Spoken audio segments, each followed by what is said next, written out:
Hi, I'm Cameron. I'm founder and director of a business called Red Hat Impact.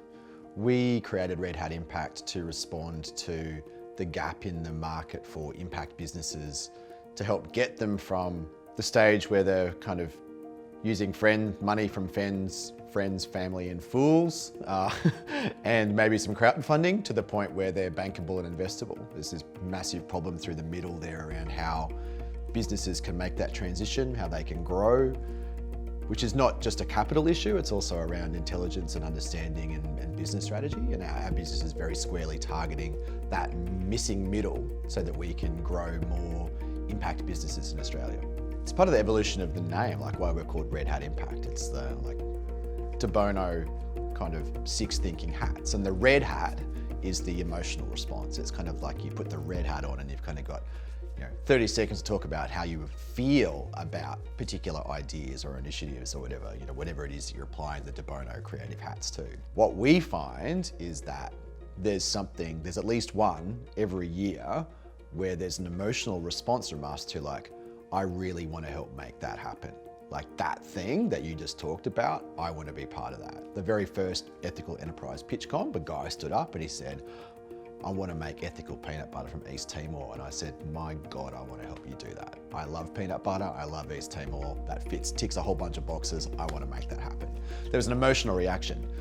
Wasn't a good business. I had no idea. I couldn't assess that right then, but there was this red hat response to that. And every year that we've been involved, there's been a business that we've just gone, there's an X factor here that immediately just makes me go, there's something in that that's exciting, that's interesting, where I feel that we could add some value to and help them achieve that vision.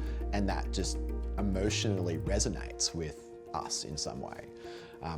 So we're looking for that emotional connection, that kind of passion that it gets ignited in us about, right, I think that there's something in that we could influence to make real. How we assess it from a Red Hat Impact point of view is the purpose of the business, the fundamental reason it exists, about making the world better, either from an environmental or a social point of view.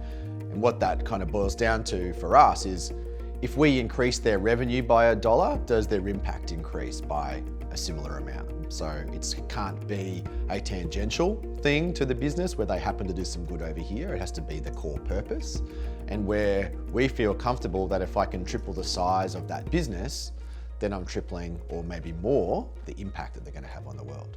I think the uniqueness of Moral Fairground is it provides a broad perspective on what it means to be an ethical enterprise. What's been exciting over the almost 10 years now of Moral Fairground is to see the breadth of different types of impact businesses that are now involved with it. There's certainly come a long way from just being a fair trade network. There's not many places that provide that kind of broader place of belonging for individuals and people that are grappling to change the world through business. They have to fit into a B Corp box or a fair trade box or that kind of stuff. And Moral Fairground has always had a pretty pragmatic and I feel quite useful view of what it means to be in ethical enterprise.